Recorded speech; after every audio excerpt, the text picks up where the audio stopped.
Hello दोस्तों, कैसे हैं आप लोग। उम्मीद है सभी लोग अच्छे होंगे। स्वागत है आपका अपने यूट्यूब चैनल दृष्टि फॉर ऑल एग्ज़ाम में।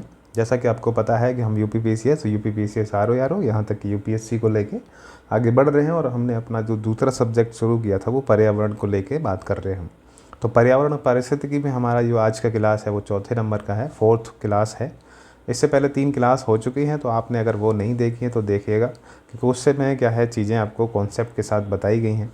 इसमें हम जो शुरू करने वाले हैं वो भी आपका इन्वायरमेंट का अगला स्टेज है। और इसमें हमने बात की थी कि जो हम है आगे बढ़ेंगे एक इकोसिस्टम में जिस तरीके से बढ़ रहे थे, तो उसमें हम बात करने वाले हैं। अगर आप जो है यूपीएससी यूपीपीसीएस आर ओ या और किसी भी स्टेट का एग्ज़ाम दे रहे हैं और आप जो है स्टैटिक सब्जेक्ट पढ़ना चाहते हैं, तो इन क्लासेस को आप देख सकते हैं और इनसे अपना जो है नॉलेज बढ़ा सकते हैं। तो चलिए शुरू कर लेते हैं और देखते हैं कि आज की क्लास में क्या है।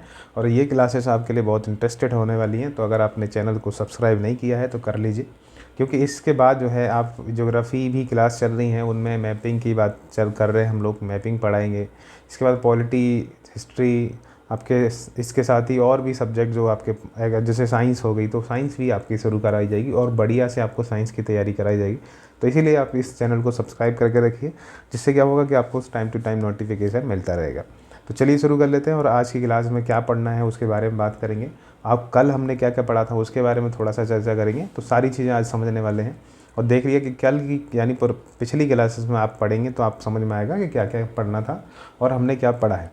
तो पुरानी क्लासेस की बात करें तो हमने काफ़ी चीज़ें उसमें जानी थी। फूड चेन जाना था, हमने हैबिटेट के बारे में जाना था, यानी कि हमने आवास को समझा था, हमने निकेत को समझा था। क्या है निकेत, मतलब जिसको निशे बोलते हैं, जिसको NICHE, जिसको निकेत बोलते हैं, निशे बोलते हैं, जिसके बारे में हमने चर्चा की थी कि निकेत क्या होता है, कि कोई भी जो है जीव है वहाँ पे उस किस तरीके से उसका रोल है, क्या पोजीशन है, वो सारी चीज़ें उस शेल्टर में रहता है, कैसे अपनी जो है क्रियाएं कर रहा है, किसी दूसरे के साथ अंतर क्रियाएँ कर रहा है, उसका फंक्शनल जो है एक्टिविटीज़ क्या है, उसका कार्यात्मक जो है गतिविधियाँ क्या हैं, वो सारी चीज़ें इसमें हमने देखी थी।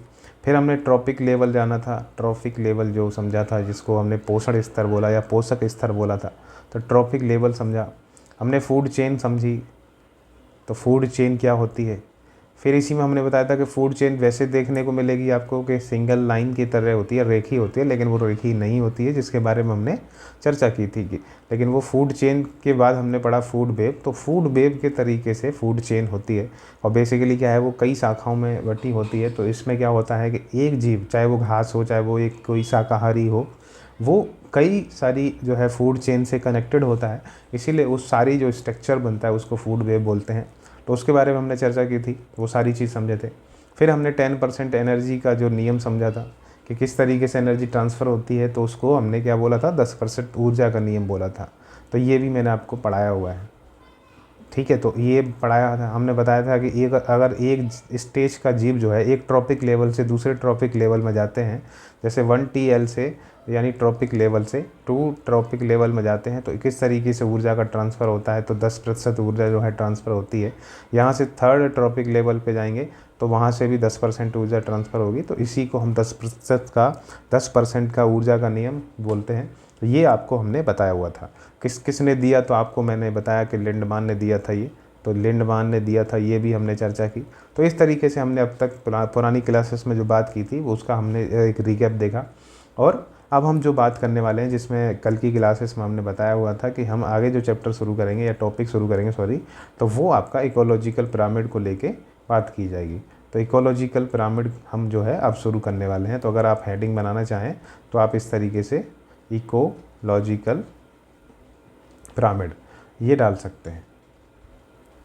तो इकोलॉजिकल पिरामिड, ठीक है। तो इसको हिंदी में भी जो है पारिस्थितिकी पिरामिड बोलते हैं। तो वो एक तरह से ये दोनों ही आप नाम लिखिए, इंग्लिश में भी लिखिए, हिंदी में भी लिखिए कि पारिस्थितिकी पिरामिड, उसमें समझते हैं। और ये बेसिकली क्या होते हैं, तो मैं आपको बता दूं एक सिंपल, इसके बारे में अगर सिंपल तरीके से समझना है तो एक तरीका है कि आप जो जीव होते हैं, जो जीवों के बीच में संबंध होता है, अगर हम उसको चित्र के रूप में दिखा दें तो उसको ही हम क्या बोलते हैं, इकोलॉजिकल पिरामिड बोलते हैं, ठीक है। तो ये बात आपको ध्यान रखनी है। अब इसमें मैं क्या बताना चाह रहा हूँ कि यह क्या है, यह एक क्या है, चित्री रूप है। किसका है, तो यह एक चित्री रूप है चित्री रूप है या निरूपण है, चित्री रूप है, इस तरीके से लिखिए, चित्री रूप है किसका, तो जीवों के संबंध का, जीवों के मध्य संबंध का या जीवों के संबंध का, इस तरीके से लिख लीजिए, जीवों के संबंध का। इस तरीके से आप सिंपली इसको समझिए कि क्या है, अगर क्या है इसका जो आपको जवाब चाहिए तो ये है। यानी कि इकोलॉजिकल पिरामिड क्या होते हैं कि एक चित्रीय रूप होते हैं जीवों के संबंध का, कि एक जीव जो है वो कितने संख्या में है, कितनी एनर्जी के साथ है, या उसका बायोमास क्या है, उन सबको हम समझेंगे। तो वो सारी चीज़ें हम जानेंगे। पर आप सिंपली अभी समझिए कि इकोलॉजिकल पिरामिड क्या चीज़ है। तो इकोलॉजिकल पिरामिड क्या है कि हम जब जीवों का संबंध देखते हैं और उसको हम चित्र के रूप में अगर ड्रॉ कर लें तो उसी को हम इकोलॉजिकल पिरामिड बोलते हैं। अब इसमें एक बात समझने वाली है, वो आप हमेशा याद रखिएगा कि इसमें एक बात समझने वाली क्या है कि जब भी हम किसी भी जो है टाइप का पिरामिड बनाएंगे उसमें हम एक बात समझेंगे कि बेस जो होगा, यानी आधार पे हम किसको रखेंगे। जैसे मान लेते हैं ये स्ट्रक्चर बना रहे हैं, ये स्ट्रक्चर बना रहे हैं, इसमें कई स्टेजेस हैं। तो यहाँ पे जो बेस है ये, यानी आधार जो है आपका, जो आधार पे कौन सी प्रजाति रहेगी या बेस जिसको इंग्लिश में बोलते हैं, तो बेस पे हमेशा कौन रहेगा, तो उत्पादक रहेंगे। ये आपको ध्यान रखना है, उत्पादक। अब आप पूछेंगे उत्पादक ही क्यों रहेंगे, तो बेसिकली क्या है कि यहाँ से ही शुरुआत होती है। आपका जो भोजन बन रहा है उत्पादक ही बनाते हैं, तो यहाँ से ही क्या है शुरुआत होती है। किसी भी स्तर पे उत्पादक ही पहले पे आते हैं, फिर उसके बाद उपभोक्ता आते हैं, द्वितीयक उपभोक्ता आते हैं या तृतीयक आते हैं। तो उस तरीके से देखा जाता है। तो हमेशा अगर कोई भी डायग्राम बनेगा उसके बेस पे, यानी कि आधार पे कौन से जीव रहेंगे, तो आपके कौन से रहेंगे, तो आपके उत्पादक रहेंगे। ये आपको ध्यान रखना है। अब उत्पादक जो है अधिकतर संख्या में आपको पेड़ पौधे ही देखने को मिलते हैं, लेकिन कुछ जीव जंतु भी होते हैं जिनके बारे में हमने चर्चा की थी कि छोटे छोटे जीव जंतु भी हैं जो अपना खुद का खाना खुद बनाते हैं। तो वो सारी बातें भी हमने चर्चा की है। तो दो बातें इसमें ध्यान रखनी है कि अगर किसी भी जीवों के संबंध को हम अगर चित्र के रूप में दिखाते हैं तो उसको क्या बोलते हैं, इकोलॉजिकल पिरामिड बोलते हैं। दूसरी बात आपको ध्यान रखनी है कि इन जब भी जो चित्र बनाएंगे, जो भी हम चित्रीय रूप देंगे किसी भी जो है रिलेशन को, किसी भी संबंध को, तो उसके आधार में कौन रहेगा, तो उसके आधार में आपके उत्पादक रहेंगे, यानी कि प्रोड्यूसर रहेंगे। तो यहाँ पे कौन रहेगा, तो वहाँ पे प्रोड्यूसर रहेंगे, यानी कि उत्पादक रहेंगे। अब हम ये समझते हैं कि इकोलॉजिकल पिरामिड जो है वो कितने प्रकार के होते हैं। अब दो बातें समझ गए कि क्या है और उसके बेस में क्या आएगा।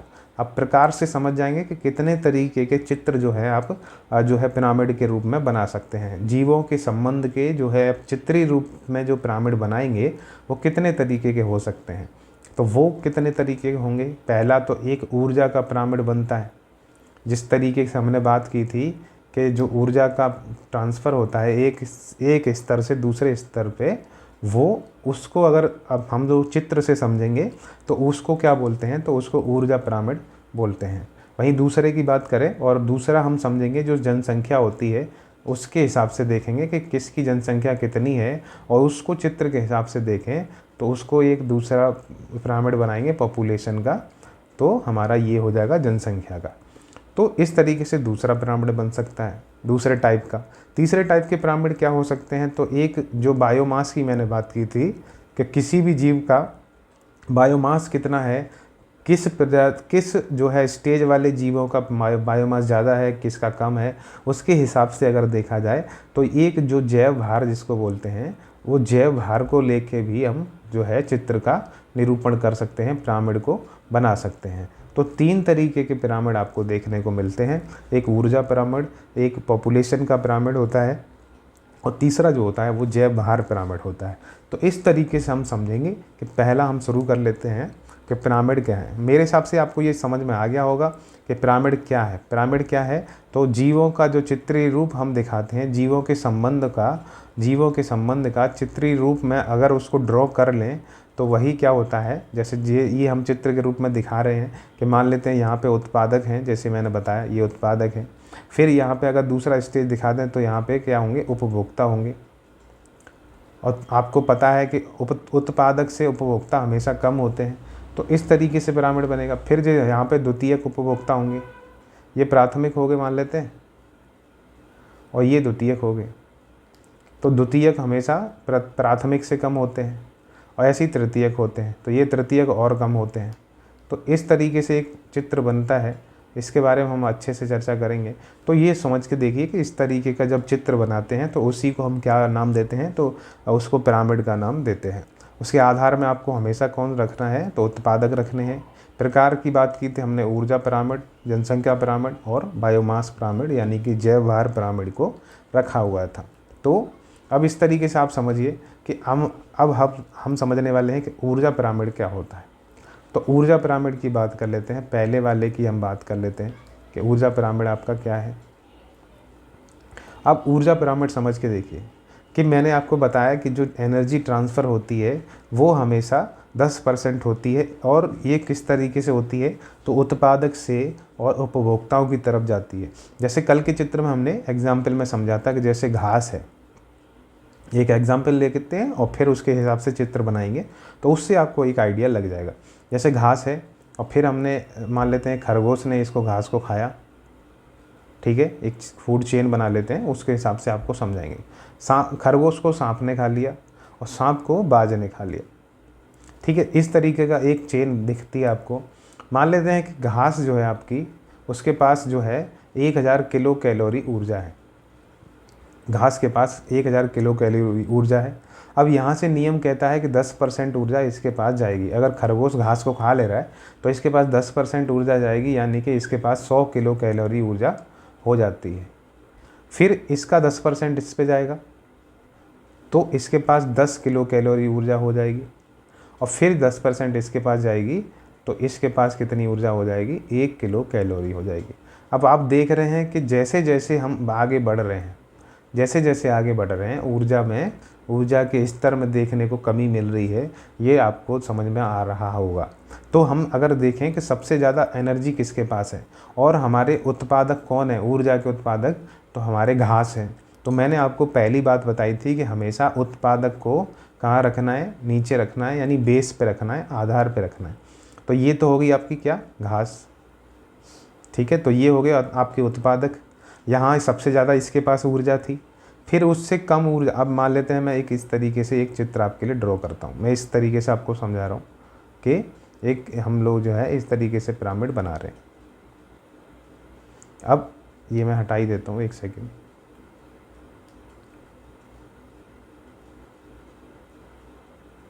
अब देखिए कि ये जो आपका बेस है, ये बेस है, इस पे क्या है, घास है, सबसे ज़्यादा घास है, यानी इस पे हमारी ऊर्जा कितनी है, सबसे ज़्यादा है 1000 किलो कैलोरी। एग्जाम्पल में लेके चल रहे हैं तो उसी हिसाब से समझिएगा।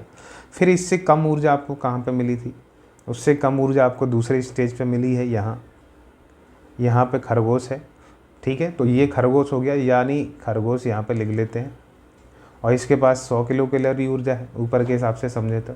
फिर इससे कम ऊर्जा आपके पास किस पे है, तो इसके पास सांप के पास है, और फिर सबसे कम आपकी जो है ऊर्जा है वो आपके किसके पास है, तो बाज के पास है। किसके पास है, तो बाज के पास है।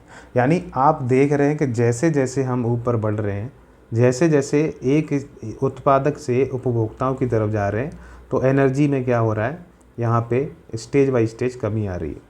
तो यहाँ पे देखने को आपको मिल रही है ये चीज़, यानी सबसे ज़्यादा ऊर्जा यहाँ पे है, फिर उसके बाद ऊर्जा दूसरे स्थान, पहले सबसे ज़्यादा यहाँ, फिर यहाँ पे, और फिर उसके बाद यहाँ, और फिर उसके बाद यहाँ। तो इस तरीके से आप देख रहे हैं कि जैसे जैसे हम जो है ऊपर बढ़ रहे हैं तो ऊर्जा में कमी देखने को मिल रही है, लेकिन ट्रांसफ़र कितनी हो रही है, 10% हो रही है। तो एक किस तरीके का ये जो है पिरामिड बन रहा है, सीधे तरीके का बन रहा है।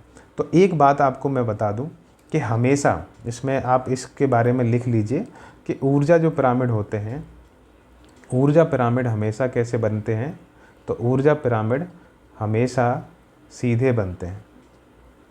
हमेशा कैसे बनेंगे, हमेशा सीधे बनते हैं। पहली बात आपको इसके बारे में, ऊर्जा पिरामिड के बारे में ये जाननी है, ठीक है। तो पहला पॉइंट ये है कि ऊर्जा पिरामिड जो होते हैं वो हमेशा कैसे बनते हैं, वो हमेशा सीधे बनते हैं। कैसे बनते हैं, तो हमेशा सीधे बनते हैं। कैसे, कि हमेशा उत्पादक ही आपका जो है ग्राउंड पे रहेगा, यानी बेस पे रहेगा, ठीक है, मैंने जो बात की। अब कोई भी स्टेज आएगा तो वो इस तरीके से ही बढ़ेगा, उसमें ऊर्जा में कमी आएगी, फिर उसके बाद और अगला होगा तो और कमी आएगी, फिर और कमी आएगी। तो इस तरीके से ही स्ट्रक्चर बनेगा। तो हमेशा ऊर्जा पिरामिड, इसीलिए कभी भी क्वेश्चन में आता है तो हमेशा ऊर्जा पिरामिड कैसे बनते हैं, सीधे ही बनते हैं। तो उसका आंसर होता है कि हमेशा ऊर्जा पिरामिड क्या होते हैं, जो है सीधे बनते हैं। आप कहीं भी देख लीजिए आपको ऊर्जा पिरामिड जो है सेम ही मिलेगा। जैसे हमने ये स्थल वाली बात कर ली, ठीक है, एक एग्जाम्पल हमने लिया था स्थल का, जैसे घास स्थल पर रहती है, ठीक है। अब खरगोश को, घास को खाया खरगोश ने, फिर सांप ने खरगोश को खाया, बाज ने सांप को खाया। अब अगर पानी में भी देखें, आप कहें कि यार नहीं, समुद्र में या तालाब में या झील में हो सकता है कि एनर्जी ट्रांसफ़र अलग हो, तो वहाँ पे भी मैं आपको एक अलग एग्जांपल देके समझाता हूँ। मान लेते हैं इस एग्जांपल को ए नाम डाल देते हैं, और एक बी जो है आपका पानी में देख लेते हैं, पानी में किस तरीके से, यानी समुद्र में किस तरीके से ऊर्जा जो है सीधे रूप में दिखेगी, या ऊर्जा का ट्रांसफ़र किस तरीके से हो रहा है। तो जैसे मैं आपको बता दूं कि समुद्र में जो होता है, समुद्र में आपको पढ़ाएंगे नहीं तो आपको पता होगा इतना तो, कि समुद्र में जो छोटे छोटे पेड़ होते हैं, जो पौधे होते हैं, उनको फाइटोप्लैंक्टन बोलते हैं। फाइटोप्लैंक्टन, ठीक है, यानी क्या बोलते हैं, फाइटोप्लैंक्टन।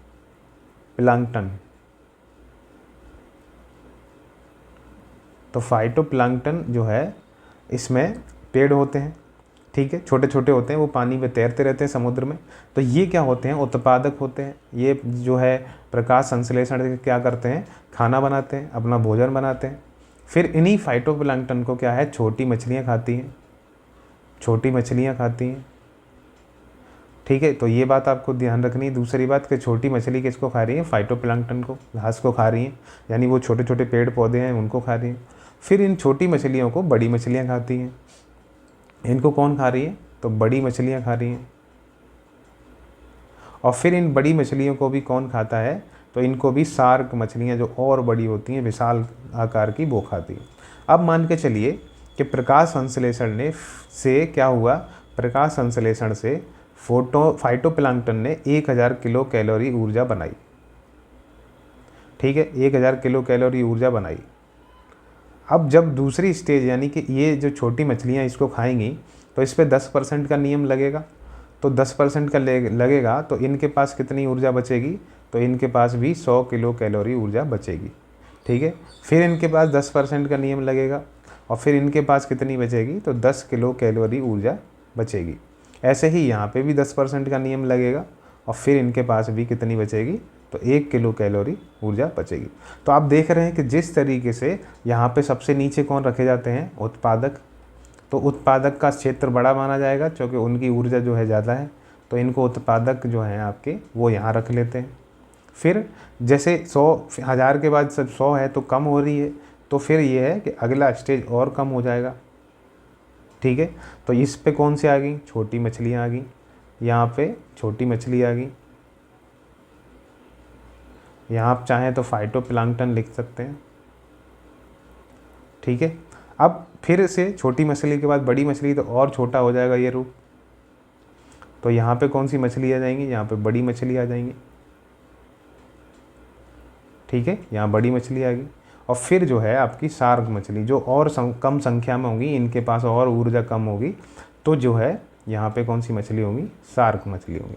तो यहाँ भी आप देख रहे हैं पानी में कि किस तरीके का डायग्राम बन रहा है, तो ये भी किस तरीके का है, सीधा है, ठीक है। तो ये भी उस जो आपका पिरामिड का रूप बना, वो भी कैसा बना, तो पिरामिड जो है आपका सीधा बना।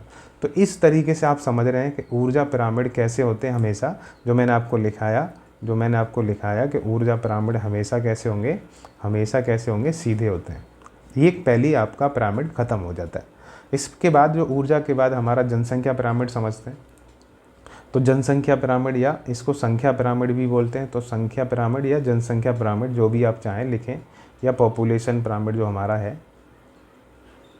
तो उसको हम समझते हैं। यानी जो है अगला हमारा जो होगा संख्या पिरामिड। अब हम इसमें क्या करेंगे, संख्या के हिसाब से पिरामिड को समझेंगे कि किस तरीके से किस जीव की संख्या कितनी है, उसके हिसाब से किस तरीके का स्ट्रक्चर आपको देखने को मिलेगा, वो हमारा इसमें होगा। तो पहला एग्जाम्पल हम लेते हैं घास का, एक एग्जाम्पल लेते हैं घास पे ही, हम ज़मीन पे स्तर पे बात करते हैं और बात कर लेते हैं कि किस तरीके से चीज़ें होंगी, ठीक है। तो ये हम देख लेते हैं। जैसे मान लेते हैं घास पिरामिड की बात कर रहे हैं, यानी घास पे किस तरीके का पिरामिड बनेगा उसकी बात कर लेते हैं। तो जैसे एग्जाम्पल हमने देखा था कि घास को कौन खाता है, घास को चाहे खरगोश खाए चाहे टिड्डा खाए। तो एक टिड्डे वाला एग्जाम्पल लेके चलते हैं कि कौन खा रहा है, टिड्डा खा रहा है, टिड्डे को मेंढक खा रहा है, मेंढक को सांप खा रहा है और सांप को बाज खा रहा है। ये स्ट्रक्चर आप आराम से समझ गए होंगे। अब देखिए घास जो है, आप कॉमन सेंस से लगाइए, सोच के देखिए कि हमेशा घास की संख्या क्या होगी, टिड्डों से मेंढक बाज और इन सबसे ज़्यादा होगी। तो घास की संख्या मान लेते हैं 1,00,000 है। कितनी है, 1,00,000 है। मान लेते हैं कि घास की एक क्षेत्र में संख्या जो है 1,00,000 है। फिर हो सकता है टिड्डे उस 1,00,000 घास में हो सकता है कि वहाँ पे टिड्डे जो हों वो 1,000 ही हों, बस 1,000 के आसपास ही हो। एक एग्जाम्पल लेके चल रहे हैं, कोई ज़रूरी नहीं है 1,000 ही हो सकता है 1,200 हो, 1,500 हो, 1,000 हो, 2,000 हो, 4,000 हो, लेकिन है तो कम से कम 1,00,000 से कम ही, ज़्यादा तो होंगे नहीं। घास से ज़्यादा हो जाएंगे तो फिर घास बचेगी ही नहीं। तो घास हमेशा ज़्यादा रहेगी। आपको ये बात समझनी है, किसी भी जगह पर ये जो चेन बन रही है वहाँ पे उत्पादक हमेशा ज़्यादा होंगे, पहली बात। फिर टिड्डे मान लेते हैं कि आपका कौन है, 1,000 है आसपास। फिर मेंढक जो है वो मान लेते हैं 100 हो वहाँ पे, सांप हो सकता है 10 हो और बाज हो सकता है 1 हो। किसी एक क्षेत्र का हम एग्जाम्पल लेके समझ रहे हैं। अब इस तरीके से आप देख रहे हैं कि बेस जो होता है यानी आधार पे हम क्या रखते हैं, उत्पादक को रखते हैं। तो घास क्या है, उत्पादक है। तो ये 1,00,000 संख्या में है तो हमेशा क्या होगी, नीचे हो जाएगी। संख्या अब ज़्यादा है तो इस संख्या को हम सबसे नीचे रखेंगे। फिर इससे कम क्या है, आपके टिड्डे हैं, ठीक है। तो टिड्डे हैं तो उनका एक स्ट्रक्चर इस तरीके से बना लेते हैं। फिर इसी तरीके से आगे बढ़ते हैं और फिर मेंढक आ जाएंगे ऐसे, फिर आपका सांप आ जाएगा और सबसे ऊपर कौन आ जाएगा, तो आपका कौन आ जाएगा, ये आपका बाज आ जाएगा। तो एक तरीके से फिर से आपको इस तरीके का डायग्राम देखने को मिलेगा और फिर से आपको इस तरीके का डायग्राम हो सकता है देखने को मिले, ठीक है। तो एक मान लेते हैं यहाँ पे कौन है, आपका बाज है, यहाँ पे सांप है, यहाँ पे मेंढक है, यहाँ पे टिड्डा है और यहाँ पे घास है। तो एक तरीके से ये भी किस तरीके का पिरामिड बन रहा है, तो ये भी पिरामिड जो बनेगा वो सीधा बनेगा, ठीक है।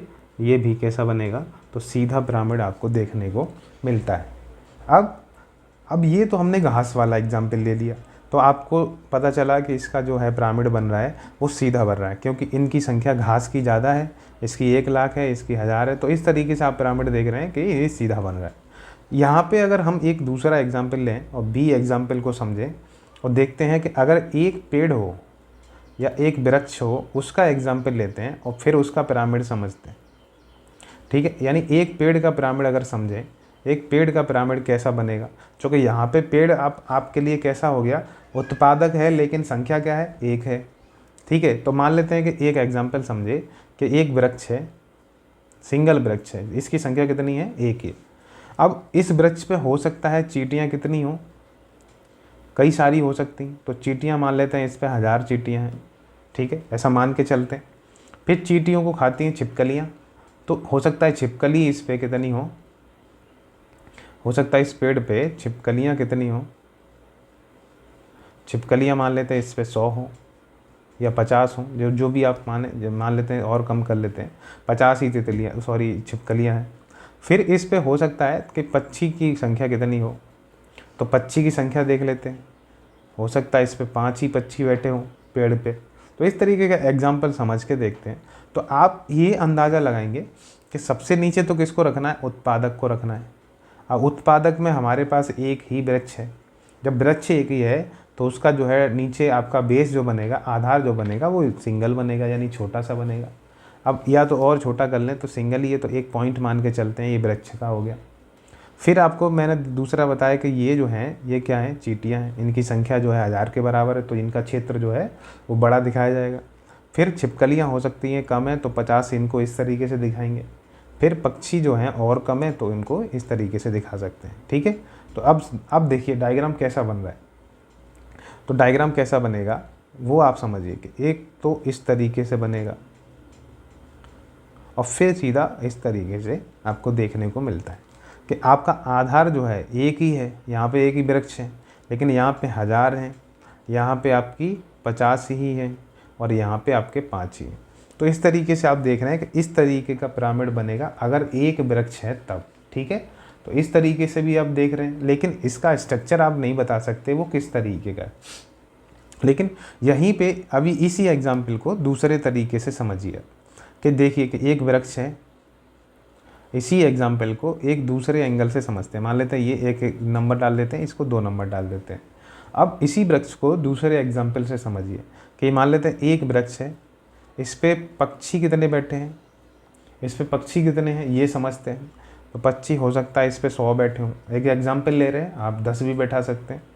फिर हो सकता है इस पे परजीवी जो होते हैं, छोटे छोटे जीव जो होते हैं, वो परजीवी की संख्या हो सकता है 500 हो। फिर एक और तरीके के जीव होते हैं छोटे छोटे, तो वो कितने हो सकते हैं, तो परजीवी मान लो 500 हैं।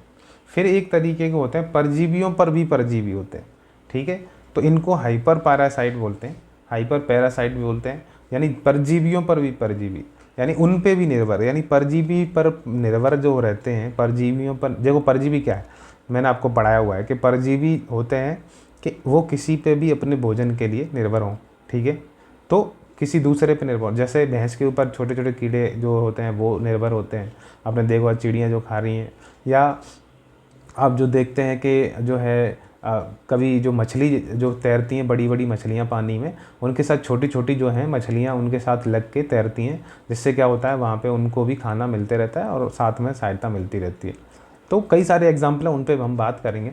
तो परजीवी ये हैं कि आपके जो है दूसरे पे निर्भर होते हैं भोजन के लिए, उनके साथ रह के वो अपना भोजन प्राप्त करते हैं, तो उनसे भोजन प्राप्त करते हैं, तो परजीवी होते हैं, यानी दूसरे पे निर्भर, जैसे परपोषी टाइप के, तो वो परजीवी हो गए। अब परजीविता का मतलब सीधा है कि जैसे अगर एक भैंस है, उसके ऊपर कई सारे कीट हैं, उनके शरीर से चिपके हुए हैं, तो वो कहाँ से खून चूस रहे हैं भैंस का, तो उससे क्या कर रहे हैं, अपना भोजन बना रहे हैं, तो वो क्या है, परजीवी है, उसी को पैरासिटिज्म बोलते हैं। तो उसको आगे पढ़ेंगे, इसके बाद ही हम पढ़ने वाले हैं, तो वही है, उसमें हम काफ़ी चीज़ें जानेंगे। तो एक मान के चलिए कि जब कोई जो जीव होता है छोटा सा, वो दूसरे पे निर्भर होकर अपना भोजन लेता है, दूसरे से अपना भोजन प्राप्त करता है, तो परजीवी होता है। अगर कोई परजीवियों पर भी परजीवी हो, यानी परजीवी से ही अपना खाना बनाए, तो उसको हाइपर पैरासाइट बोलते हैं, यानी परजीवियों पर परजीवी बोलते हैं। ऐसे लिख सकते हैं आप, परजीवी, परजीवियों पर परजीवी। तो एक तरीके से परजीवियों पर परजीवी ये हो सकते हैं, हाइपर पैरासाइट हो सकते हैं। तो इनकी संख्या मान लेते हैं कि 50-5000 हो, ठीक है, के मतलब 1000, या इस तरीके से आप लिख लीजिए कि मान लेते हैं इनकी और छोटे छोटे हैं जीव, तो इनकी संख्या 5000 हो। तो अब आप इसका एग्जाम्पल जब बनाएंगे तो एक तरीके से इस तरीके से आपको देखने को मिलेगा। ये तो हो गया आपका वृक्ष हो गया, इस पे कितने 100 हैं जो आपके पक्षी, ठीक है, इस पे 100 पक्षी हैं, तो मान लेते हैं 100 संख्या रखते हैं। फिर 500 आपके क्या है, फिर 500 आपके क्या हैं, परजीवी हैं, और इस पे ही 500 से ज़्यादा जो है 5000 क्या हैं आपके, जो हैं आपके ये हैं, क्या है, हाइपर पैरासिटिज्म, यानी परजीवियों पर परजीवी। तो यहाँ पे 5000 हो गए।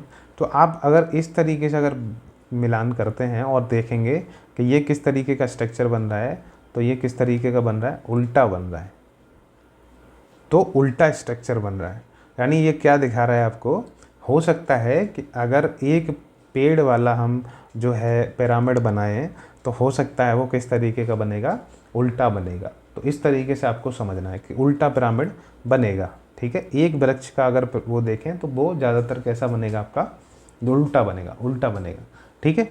अब हम अगला जो है आपका तीसरा टाइप जो है जैव भार बायोमास वाला, उसको समझते हैं। तो बायोमास पिरामिड देखते हैं, बायोमास पिरामिड देखते हैं, ठीक है, यानी कि इसको क्या बोलते हैं हिंदी में, जैव भार पिरामिड बोलते हैं।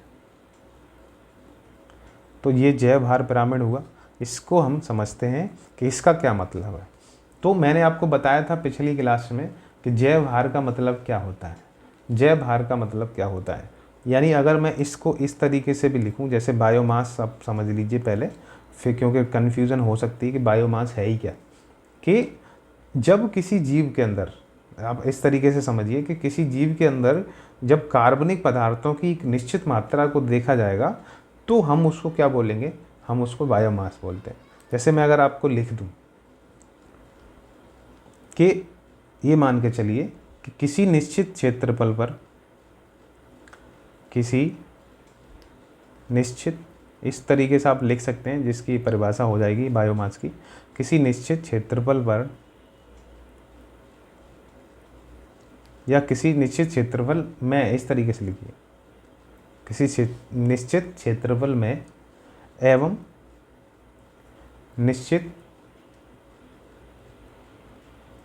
निश्चित समय के अंदर, ठीक है, निश्चित समय में क्या होना चाहिए कि मैं कुल संचित यानी स्टोर या स्टोरेज संचित कार्बनिक पदार्थ, ठीक है, कार्बनिक पदार्थ या पदार्थों की, या कार्बनिक पदार्थ कितने हैं, बस इतना आप समझिए, इतना लिखिए कि कार्बनिक पदार्थ, ठीक है। तो अब इसका मतलब क्या हुआ, अब मैं आपको समझाता हूँ। ये आप मान लो पहले लिख लेते हैं, तो इसके बाद आप समझिएगा कहना क्या चाह रहे हैं। ये कह रहे हैं कि देखिए कि किसी निश्चित क्षेत्रफल में एक निश्चित काल या निश्चित समय में कुल संचित यानी स्टोर कार्बनिक पदार्थ जब किसी जीव के अंदर किसी निश्चित क्षेत्रफल में एक निश्चित समय में अगर उसके अंदर कितने कार्बनिक पदार्थ हैं, कितना भार है, वो हम समझ लें, तो ये क्या हो जाएगा, आपका बायोमास हो जाएगा। इसके अलावा आप थोड़ा और सिंपल तरीके से समझना चाहें तो आप इस तरीके से समझ सकते हैं कि अगर किसी भी जीव का हम अगर उसका ड्राई यानी शुष्क भार समझ लेते हैं, तो वही उसका क्या होता है, शुष्क भार ही क्या कहलाता है, तो वही आपका बायोमास होता है। यानी ड्राई वेट क्या होगा, तो ड्राई वेट को ही हम क्या बोलते हैं, शुष्क भार बोलते हैं। और मैंने उसमें पुरानी क्लासेस में आपको बताया था कि इस ड्राई वेट में यानी शुष्क भार में हम क्या क्या शामिल नहीं करते, इसमें हम नाखून जो होते हैं आपके शामिल नहीं करते हैं। मैंने आपको बताया हुआ था चर्चा के समय, नाखून को नहीं लेते, हड्डी जो होती हैं आपकी उनको शामिल नहीं करते, उनके वजन को शामिल नहीं करेंगे। शरीर के अंदर जैसे मानव का शरीर है तो उसमें नाखून, हड्डी, जल, उसका अंदर खून, उसके अलावा खून कितना है वो नहीं शामिल करेंगे, उसके बाल का वजन नहीं शामिल करेंगे, तो इनको हम शामिल नहीं करते हैं, इनको शामिल नहीं करते। इसके अलावा जो शरीर का भार होगा उसको सुखाने के बाद जो भार बचता है उसी को हम क्या बोलते हैं, बायोमास बोलते हैं। ये आपको समझना है। जैसे मांस जो बनेगा आपका, तो मांस शरीर में मांस का जो स्ट्रक्चर होता है वो मान के चलिए आप बायोमास है। अगर उसमें से पानी की मात्रा निकाल दें, खून निकाल दें और हड्डी अगर अलग कर दें, तो वो जो मांस का स्ट्रक्चर बनेगा, जितना वेट बनेगा, जितना भार बनेगा, उसको ही हम बायोमास बोलेंगे। अब उसके बायोमास के आधार पे, चाहे वो पेड़ पौधों का हो, जीव जंतुओं का हो, उसके आधार पे पिरामिड कैसा बनेगा उसको हम समझते हैं, ठीक है। तो इसमें हम एक दो एग्जाम्पल लेंगे जिससे आपको समझ में आ जाएगा। जैसे पहला एग्जाम्पल हम समझ लेते हैं कि अगर वन के अंदर देखते हैं, पेड़ पौधों यानी जंगल के अंदर देखते हैं, तो उसमें बायोमास का पिरामिड कैसा बनेगा, पहला ये समझेंगे। तो इसमें आप देखिए कि वन पारितंत्र के अंदर हम समझते हैं, यानी कि फॉरेस्ट इकोसिस्टम के अंदर देखते हैं कि किस तरीके का आपका जैव भार पिरामिड बनता है। तो पहला एग्जाम्पल हमारा ये बनेगा। जैसे अब इसमें आप समझ के देखिए कि वृक्ष हैं, ठीक है, वृक्षों पे जो है निर्भर कौन होते हैं, तो शाकाहारी निर्भर होते हैं। आपको सभी को पता है, जैसे कि घास को या कुछ छोटे छोटे पेड़ हैं उनको कौन खा रहा है, जो आपके जानवर हैं, यानी शाकाहारी जानवर, जैसे जिराफ खाता है, बकरी खाती है। तो ये किस तरीके के हैं, गधे हो गए, तो वो कैसे हैं, तो वो क्या है, शाकाहारी है। अब इन शाकाहारियों पे कौन निर्भर होता है, आपको सभी को पता है, जो मांसाहारी होते हैं। अब एक कॉमन सेंस लगाइए कि इतने सारे पेड़ पौधे होते हैं, भारी भारी पेड़ होते हैं, तो सबसे ज़्यादा वजन किनका होगा, जैव भार किसका बनेगा, ठीक है। तो सबसे ज़्यादा वजन मान लेते हैं कि इस वृक्ष का 700 किलो है, ठीक है, 700 केजी है, हो सकता है एक वृक्ष का जो है 700 केजी हो। इससे कम ही होगा शाकाहारी का, तो मान लेते हैं इसका 100 किलो वजन है या 150 किलो वजन है, ठीक है। फिर उसके बाद इसका भी मांसाहारी का देखें तो इससे कम ही होगा, इसका 100 किलो मान लेते हैं। तो इस तरीके से आप देख रहे हैं कि जैसे जैसे वृक्ष, जैसे उत्पादक, शाकाहारी, मांसाहारी इस तरीके से दे जाते हैं, तो हम क्या देखने को मिलता है कि इसका जो है इसमें कम होता जाता है, वजन कम होता जाता है। तो अगर आप एग्जाम्पल इस तरीके से समझें तो इस तरीके से जो है चित्र बना सकते हैं, पिरामिड इस तरीके का बन सकता है। कैसे बन सकता है, कि इस तरीके का पिरामिड बन सकता है, इसको हटा के यहाँ पे सीधा बन जाएगा, तो इस तरीके से कैसे बनेगा, आपका उत्पादक बनेंगे। फिर यहाँ पे कौन है आपका शाकाहारी, और फिर उनसे कम होंगे कौन आपके, तो वो आपके मांसाहारी हो जाएंगे। जैसे मान लेते हैं यहाँ पे संख्या कौन है, तो मांसाहारी की है। तो आप इस तरीके से देख रहे हैं कि ये पिरामिड जो है वन क्षेत्र में आपको देखने को मिलेगा। हमेशा शाकाहारी यानी वृक्ष जो उत्पादक वृक्ष हैं वो आपको वजन में क्या मिलेंगे, उनका जैव भार ज़्यादा होगा। फिर उसके बाद शाकाहारी का वजन जो है उसमें मांस कम होगा, यानी उनका ड्राई वेट जो होगा वो कम होगा। और फिर सबसे उनसे कम किसका होगा, तो मांसाहारियों का होता है। तो ये पिरामिड किस तरीके के बन रहे हैं, तो ये किस तरीके के पिरामिड हैं, तो सीधे पिरामिड बनेंगे। यानी इनका जो है पिरामिड जो बनेगा, इनका जो रूप बनेगा वो किस तरीके का होगा, सीधा पिरामिड बनेगा। ऐसे ही हम अगर जल के अंदर देखें, जल पारितंत्र में देखें, तो किस तरीके के आपको पिरामिड देखने को मिलेगा, किसका, बायोमास का। तो इसको बी एग्जाम्पल मान लें, तो जल पारितंत्र में आपको किस तरीके का पिरामिड देखने को मिलता है, हम बायोमास के एंगल से समझ रहे हैं, तो वहाँ पे आपको देखने को उल्टा मिलेगा। किस तरीके से, तो हम एग्जाम्पल में समझते हैं। जैसे मैंने बताया यहाँ पे क्या होते हैं, छोटे छोटे पेड़ पौधे होते हैं, फाइटोप्लैंक्टन जिसको बोलते हैं। तो फाइटोप्लैंक्टन होते हैं। अब फाइटोप्लैंक्टन छोटे छोटे पेड़ पौधे होते हैं जो पानी के ऊपर तैरते रहते हैं और सूर्य से अपनी जो है ऊर्जा जो है प्रकाश संश्लेषण के तहत क्या बनाते हैं, भोजन बनाते रहते हैं। फिर इनको हमने बताया था कि इनको कौन खाता है, तो छोटी मछली खाती हैं। इनको हमने बताया कि छोटी मछलियाँ खाती हैं। फिर इनको कौन खाती हैं, तो बड़ी मछलियाँ खाती हैं। इनको कौन खा रही हैं, तो छोटी के बाद बड़ी मछली, और फिर बड़ी मछली को हमने बताया था कौन खा रहा है, तो शार्क खा रही है। ठीक है, तो इस तरीके से आप समझ सकते हैं। अब एक एग्जांपल लेते हैं कि फाइटोप्लैंक्टन का वजन कितना हो सकता है। तो आप कितना भी दिमाग लगाएंगे, कॉमन सेंस से समझ सकते हैं कि ये शार्क, बड़ी मछली उससे तो कम ही होगा, सबसे कम होगा। तो मान लेते हैं इसका वजन जो है 1 किलो है, इनका वजन जो है 1 केजी है। इनसे थोड़ा सा ज़्यादा मान लेते हैं, इनका एग्जाम्पल में ले रहे हैं कि 2 किलो वजन है छोटी मछलियों का। हो सकता है बड़ी मछली का इसका वजन 5 किलो हो और इसका वजन कितना हो, 10 किलो हो। तो इस तरीके से अगर चित्र बना के आप देखेंगे, तो मैंने बताया पहली बात तो हम क्या रखते हैं, सबसे कम वाला, यानी उत्पादक जो होते हैं, जो खाना बना रहे हैं, उनको हम रखते हैं सबसे पहले।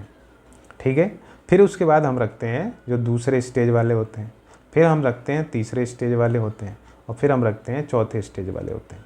तो हमने देखा कि इस तरीके का एक स्ट्रक्चर बनेगा। हमने देखा कि इस तरीके का एक स्ट्रक्चर बन रहा है।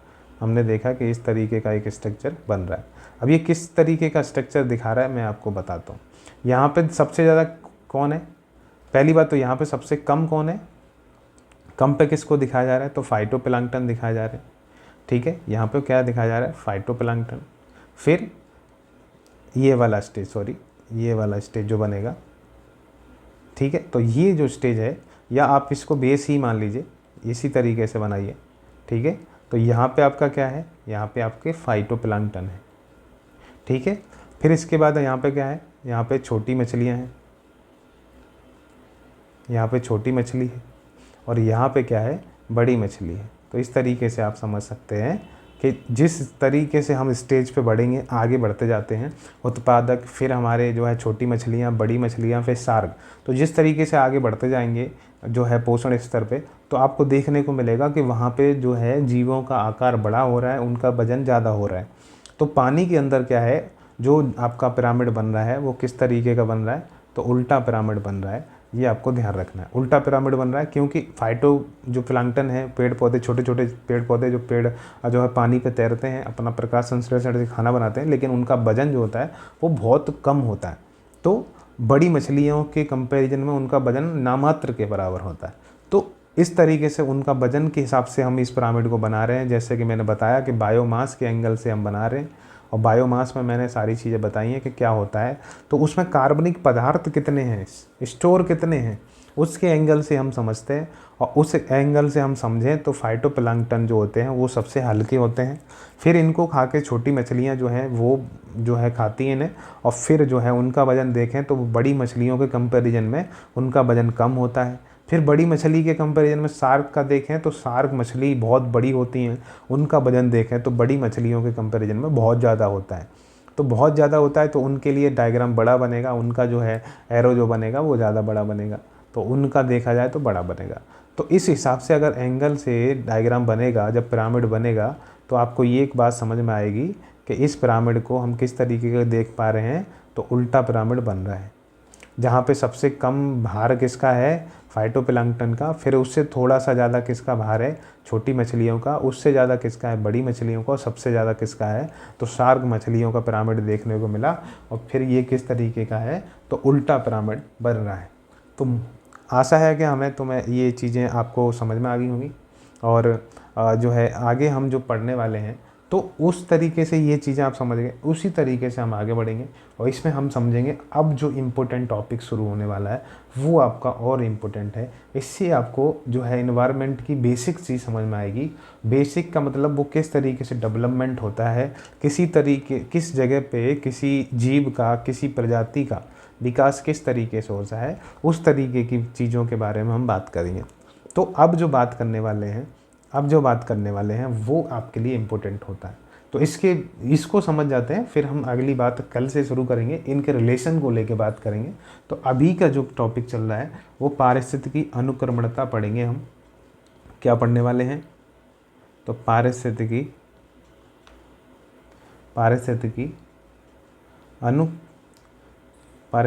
अनुक्रमणता पढ़ेंगे। अब ये आपको समझ में नहीं आ रहा होगा क्या है, तो इसको मैं अभी इंग्लिश में लिखता हूँ तो आपको एक आइडिया लगेगा। इसको बोलते हैं इकोलॉजिकल सक्सेशन।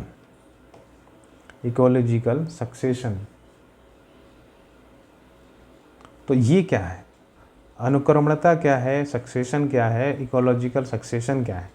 तो मैं आपको बता दूं, इकोलॉजिकल सक्सेशन का मतलब है कि जब हमारे यहाँ इसमें डेवलपमेंट हुआ, जीवों का विकास होता है कहीं पर भी, तो उस तरीके को, उस चीज़ को क्या बोलते हैं, उस प्रक्रिया को क्या बोलते हैं, उसको ही हम इकोलॉजिकल अनुक्रमणता बोलते हैं। यानी कि अगर कोई मान लेते हैं ये खाली ज़मीन है, अब इस ज़मीन पे किस तरीके से छोटे छोटे पेड़ पौधे पनप रहे हैं, किस तरीके से जीव जंतु आएंगे, किस तरीके से उनके बीच में कंपटीशन होता है, यानी जो प्रतिस्पर्धा होती है, और फिर उसके बाद कौन सी प्रजाति उस पे जो है राज करती है, वो सारी प्रक्रिया जो होती है उसी को हम अनुक्रमणता बोलते हैं, सक्सेशन बोलते हैं।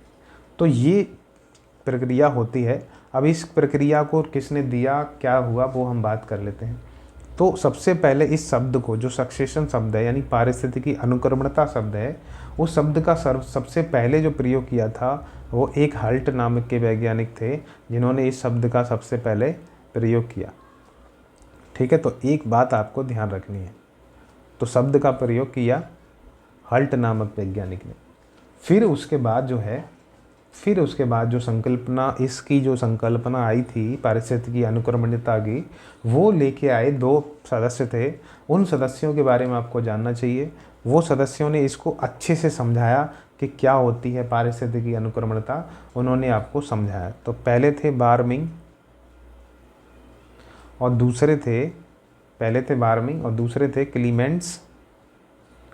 तो दो जो है ये पर्यावरणविद थे, साइंटिस्ट थे। इन्होंने, बार्मिंग और क्लीमेंट्स ने जो है 1906 और या 7 मान लीजिए, और इन्होंने 1916, इन दोनों ने अलग अलग समय पे ही सही, मतलब थोड़े से अंतराल में इस संकल्पना, यानी कि जो पारिस्थितिकी अनुक्रमणता है, इस संकल्पना को अच्छे से समझाया था। ठीक है, तो इस संकल्पना को क्या हुआ, अच्छे से डिफाइन कराया, अच्छे से समझाया। ठीक है, संकल्पना को समझाया। तो ये बात आपको ध्यान रखनी है कि शब्द किसने दिया, हल्ट ने दिया। समझाया किसने, तो इन्होंने दोनों ने समझाया, बार्मिंग, यहाँ पे बार्मिंग इस तरीके से जोड़ के लिखेगा, बार्मिंग और क्लीमेंट्स ने। तो ये क्या है प्रक्रिया, मैंने आपको बताया कि जब किसी एक क्षेत्र में, जहाँ पे किसी भी प्रजाति का जब विकास नहीं होता है, फिर वहाँ पे किस तरीके से छोटी प्रजाति, या सबसे पहले कौन सी प्रजाति आती है, फिर उसके बाद कौन सी प्रजाति आती है, उनका बीच में कैसे प्रतिस्पर्धा होती है, क्या चीज़ें होती हैं, वो सारी चीज़ें क्या कहलाती है, वो प्रोसेस पूरी क्या कहलाती है, इकोलॉजिकल सक्सेशन कहलाती है। ये आपको ध्यान रखना है। अब इसमें किस तरीके से चीज़ें होती हैं वो भी हम समझेंगे, लेकिन एक और शब्द समझ लीजिए, एक और वैज्ञानिक ने एक और थ्योरी दी थी, उसको भी हम समझेंगे। तो इसको हम जो है, एक वैज्ञानिक हैं टांसले, इन्होंने टांसले ने एक जो है थ्योरी दी थी, उसको आप यहीं पे अभी थोड़ा सा जानिए कि पॉलीक्लाइमैक्स थ्योरी, यानी इसका मतलब होता है बहु चरम सिद्धांत। तो ये क्या है इसको हम समझेंगे, लेकिन प्रोसेस के साथ समझेंगे, तो ये चीज़ें हम समझने वाले हैं। तो मैंने आपको समझाया कि क्या होता है अनुक्रमणता, वो हम बात कर रहे हैं। तो मैं आपको बता दूं कि जैसे मैंने आपको एक एग्जांपल दिया था कि अगर कोई भी एक ज़मीन है जो खाली पड़ी थी, अगर उसमें सबसे पहले जो भी कोई प्रजाति एंट्री करती है, तो सबसे पहले कौन आ रहा है इस पर? सबसे पहले जो जीव आते हैं, जो प्रजाति आती है, जो भी प्रजाति आती है, उस प्रजाति को क्या नाम दिया जाता है?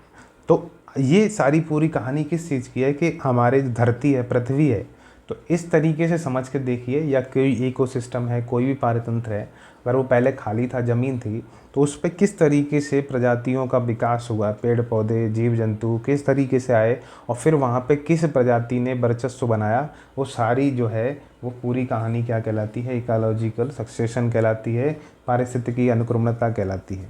तो इसमें जो सबसे पहले प्रजाति आती है उसको क्या बोलते हैं? उसको नवीनतम समुदाय बोलते हैं, यानी इसको पायनियर इंग्लिश में बोलते हैं। तो इसको क्या बोलते हैं? इसको कभी भी क्वेश्चन आएगा तो आप इसी को लगाइएगा, पायनियर कम्युनिटी बोलते हैं इसको। ठीक है, पायनियर कम्युनिटी बोलते हैं, PIONER। तो पायनियर कम्युनिटी, यानी इसको हिंदी में बोलें तो इसको नवीनतम समुदाय कहा जाता है। इसका मतलब क्या हुआ कि यहाँ पे पूरी ज़मीन पे कुछ नहीं था, सबसे पहले जो ज़मीन पड़ी थी, वो ज़मीन पे कौन सबसे पहले एंट्री कर रही है प्रजाति, तो उसको क्या बोल रहे हैं? तो पायनियर प्रजाति बोल रहे हैं, पायनियर कम्युनिटी, यानी नवीनतम समुदाय कहा जाता है। फिर इसके बीच में पहली समुदाय के बाद फिर कई सारे जो हैं, कई सारी प्रजातियां इसमें आती हैं, और कई सारी प्रजातियां जो आती हैं उनको क्या बोलते हैं? तो इंटरमीडिएट सेरे बोलते हैं। ठीक है, इंटरमीडिएट सेरे, यानी प्रजातियां का एक रूप प्रक्रिया होती है, उसको ही हम बोलते हैं। यानी इसमें सेरे का मतलब क्या हुआ कि प्रत्येक चरण में जब अलग अलग समुदाय आते हैं, ठीक है, यानी कई चरण में, जैसे पहला तो ये आ गया, और फिर कई चरण में जब अलग अलग समुदाय आएंगे तो उसको क्या बोलेंगे? सेरे बोलते हैं। उस प्रक्रिया को क्या बोलते हैं? सेरे बोलते हैं। तो बीच में आ रहे हैं इसलिए इंटरमीडिएट, ये कौन है? मध्य वाले हैं। तो इंटरमीडिएट सेरे, सेरे मतलब समुदाय, यानी एक प्रक्रिया जो होती है उसको सेरे बोलते हैं। और जो सबसे बाद में जो चरम समुदाय बचता है, जिसकी वर्चस्व बना रहता है, उसको क्या बोलते हैं? तो क्लाइमैक्स सेरे बोलते हैं। ठीक है, क्लाइमैक्स सेरे, यानी इसको अंतिम समुदाय बोलते हैं। अंतिम समुदाय या वर्चस्वशाली समुदाय भी इसको कहा जा सकता है। तो पीक जो होती है आपकी समुदाय, किसका वर्चस्व इस ज़मीन पर रहेगा, इतने टुकड़े पे कौन सी प्रजाति जो है बढ़ेगी, वो सारी चीज़ क्या दिखाती है? वो आपकी क्लाइमेक्स सेरे दिखाती है। तो अब मैं आपको बता दूं कि इस तरीके की प्रोसेस जो मैं आपको समझा रहा हूं, इसका क्या मतलब है, किस तरीके से ये डेवलपमेंट होता है।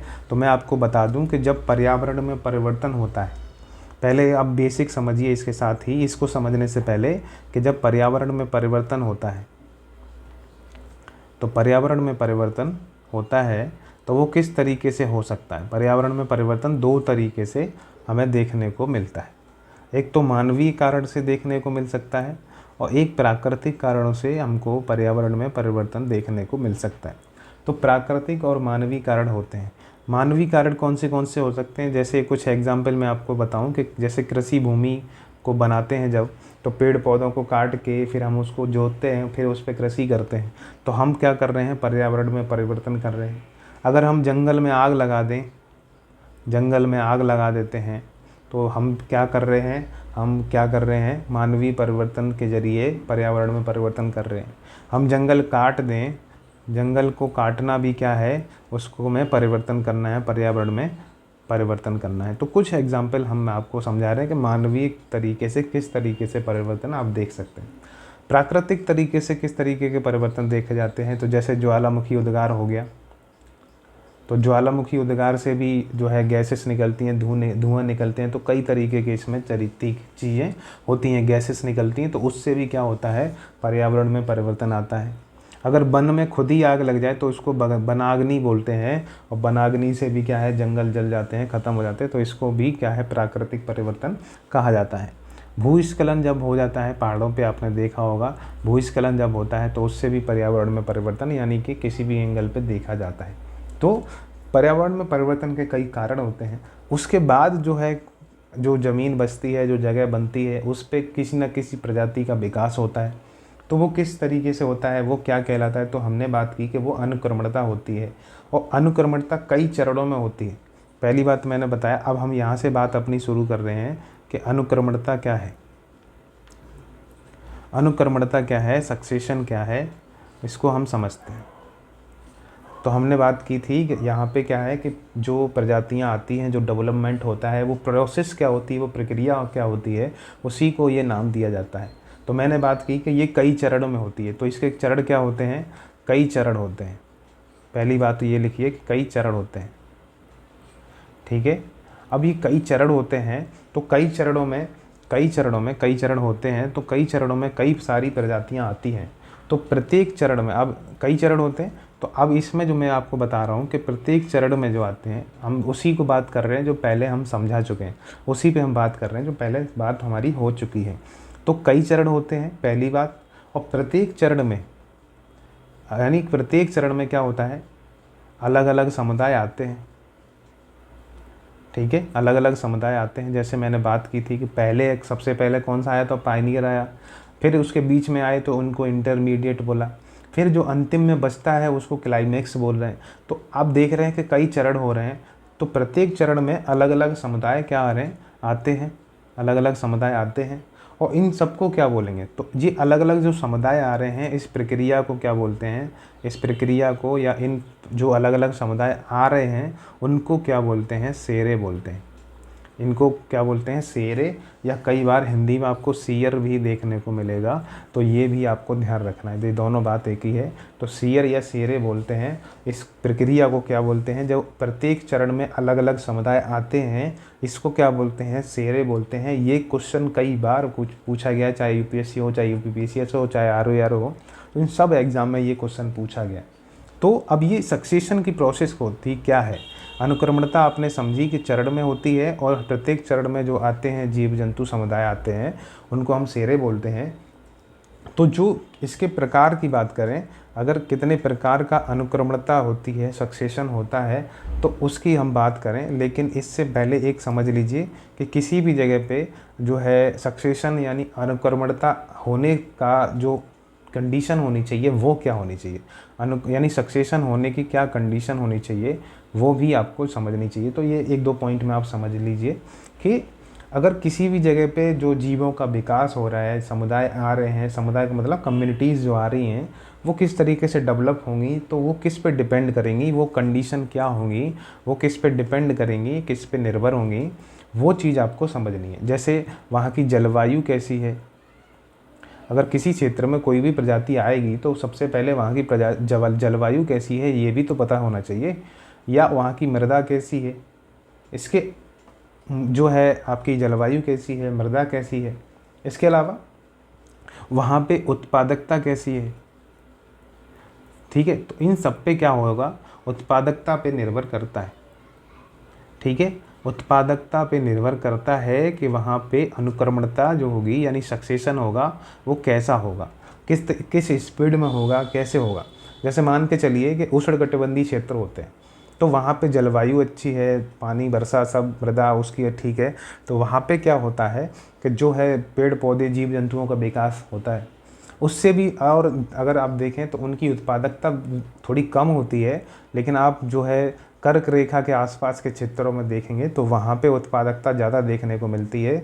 वहाँ पे क्योंकि मिट्टी के रूप थोड़े से अलग होते हैं, आपको जहाँ वर्षा ज़्यादा होती है वहाँ लेटराइट मिट्टी देखने को मिलती है, तो लेटराइट में क्या है, मैंने समझाया हुआ है पुरानी क्लासेस में कि जो पानी में जो भी ह्यूमस जो है सिलिका के पार्टिकल्स होते हैं, जो अधात्विक खनिज होते हैं, वो नीचे चले जाते हैं और फिर जो है मिट्टी में जो है धात्विक खनिज बचते हैं।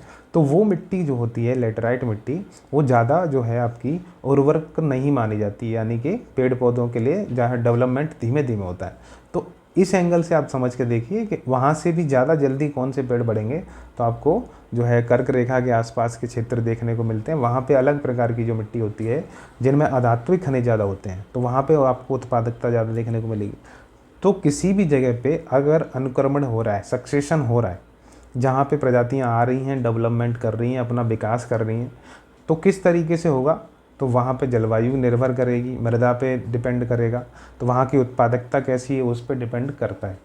तो अब हम समझने वाले हैं कि कितने प्रकार के आपके जो है ये हो सकते हैं, अनुक्रमण कितने तरीके का हो सकता है, सक्सेशन कितने प्रकार का हो सकता है।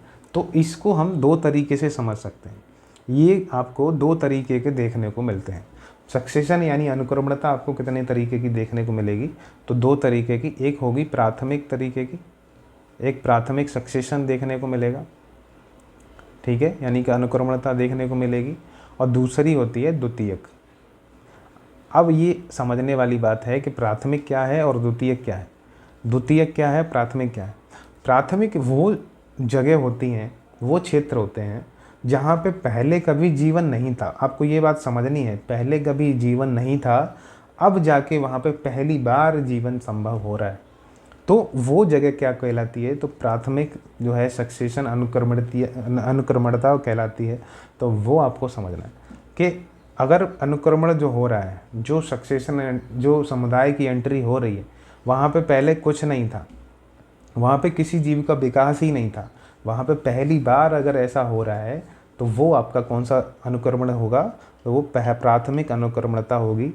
अगर द्वितीयक अनुक्रमणता की बात करें, द्वितीयक की बात करें, तो उसका मतलब क्या होता है कि पहले वहाँ पे मौजूद थी, लेकिन किसी भी तरीके से वो नष्ट हो गई है, अब जाके दोबारा से वहाँ पे कोई ना कोई प्रजाति आ रही है, किसी भी तरीके से डेवलपमेंट हो रहा है, तो उसको द्वितीयक अनुक्रमणता बोलते हैं। ये आप समझ गए होंगे। अब मैं आपको लिखा देता हूँ एक दो पॉइंट। जैसे मैंने बोला कि वैसे क्षेत्र, यहाँ पे लिखिए कि वैसे क्षेत्र, प्राथमिक वाले में लिखना है कि वैसे क्षेत्र जिनमें, या वैसे क्षेत्र जिनमें, वैसे क्षेत्र जिनमें,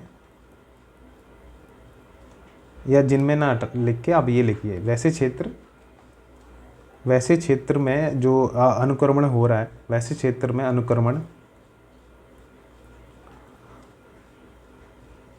जहाँ पे अनुक्रमण, या इस तरीके से आप डैश करके ये लिख लीजिए, वैसे क्षेत्र में जीवन का विकास, वैसे क्षेत्र में जीवन का विकास, जहाँ पे क्या था, जहाँ पे पहले क्या है, जहाँ पहले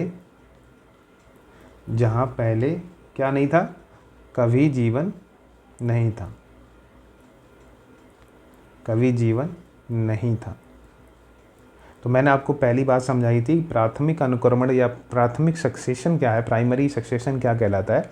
वैसे क्षेत्र जहाँ पे जीवन का विकास हो रहा है, लेकिन उससे पहले कभी भी वहाँ पे जीवन नहीं था, यानी वहाँ पे पहले कभी जीवन नहीं था, यहाँ पे पहली बार जो है अनुक्रमण हो रहा है, समुदाय की एंट्री हो रही है, चाहे वो पेड़ पौधे हों, घास की हो, चाहे काई हो रही हो, चाहे वो काई आए, चाहे जीव जंतु आए, चाहे पेड़ आए, चाहे जानवर आए, वो पहली बार अगर वहाँ पे एंट्री हो रही है, वहाँ विकास हो रहा है, तो वो क्या कहलाता है, प्राथमिक सक्सेशन होता है।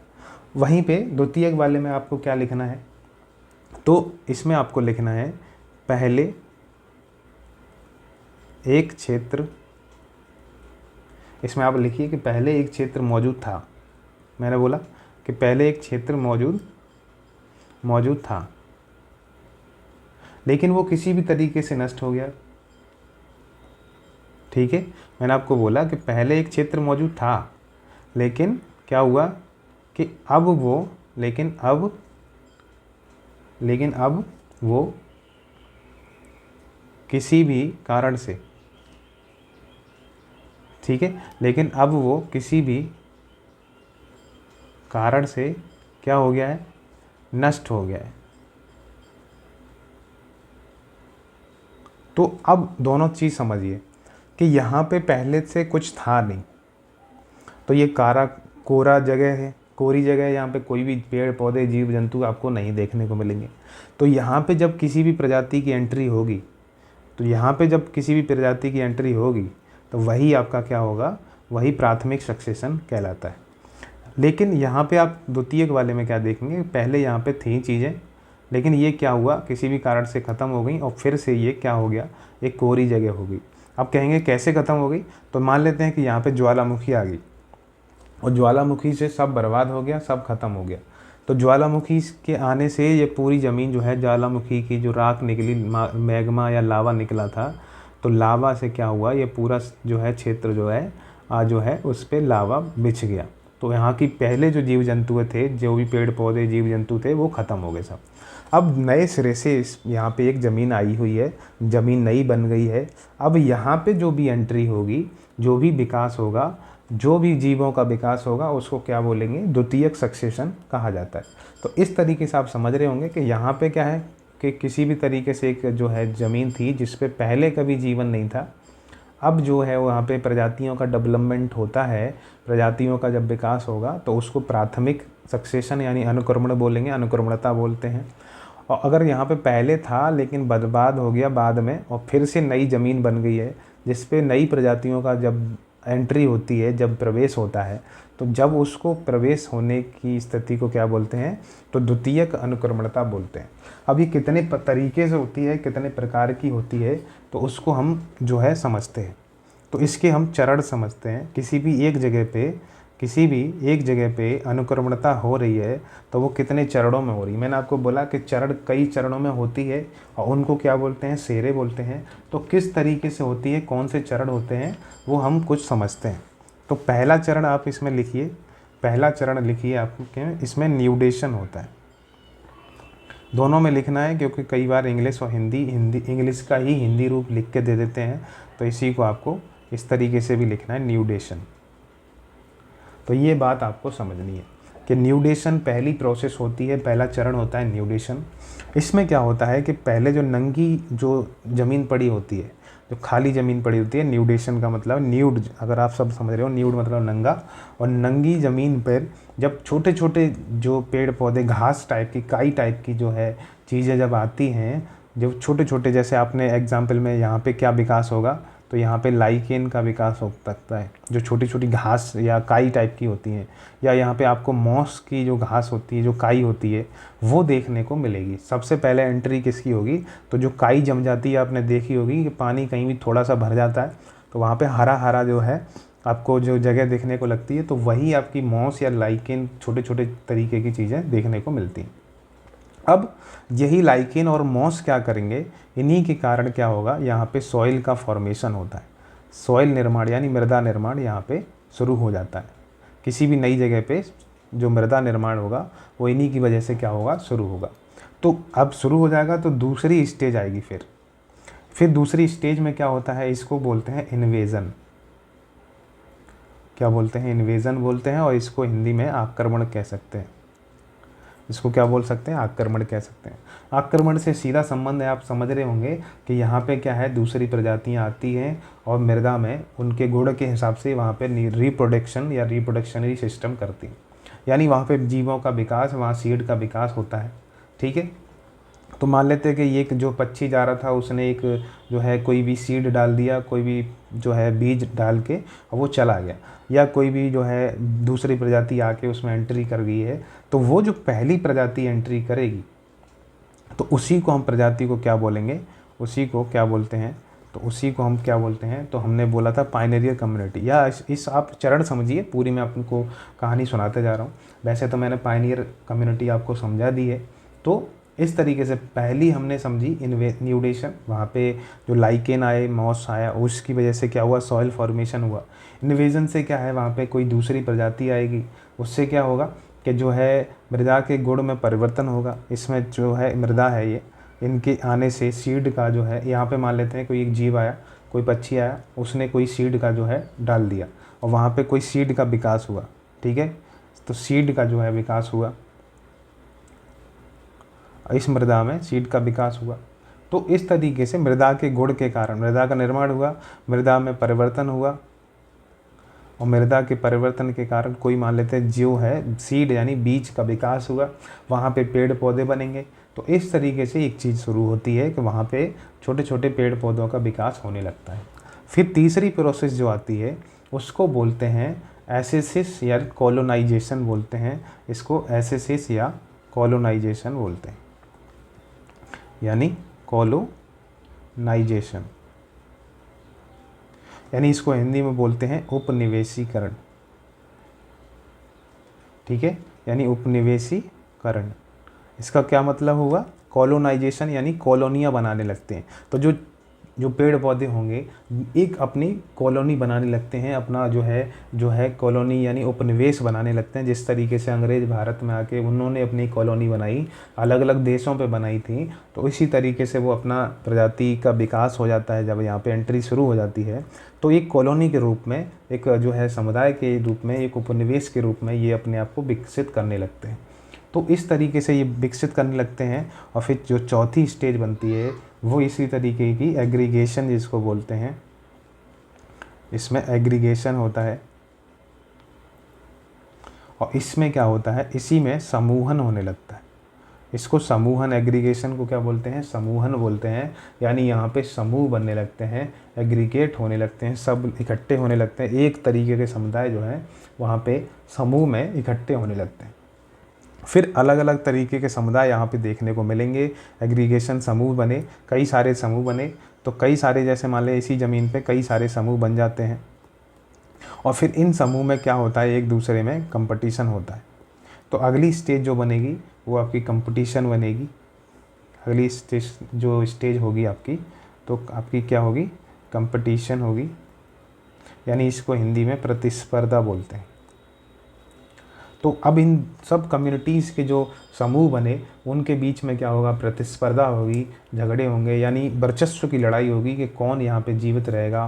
सर्वाइवल ऑफ द फिटेस्ट वाली कहानी यहाँ पे शुरू हो जाती है। यहाँ पे क्रिया प्रतिक्रियाएँ शुरू होंगी। तो कंपटीशन शुरू होने के बाद इनमें क्या होगा? फिर अंतः क्रियाएँ होंगी। कंपटीशन होगा, क्रियाएँ होंगी, रिएक्शन आएगा, फिर क्या आएगा? रिएक्शन आएगा। अगली स्टेज जो बनती है वहाँ पे प्रतिक्रिया शुरू होती है।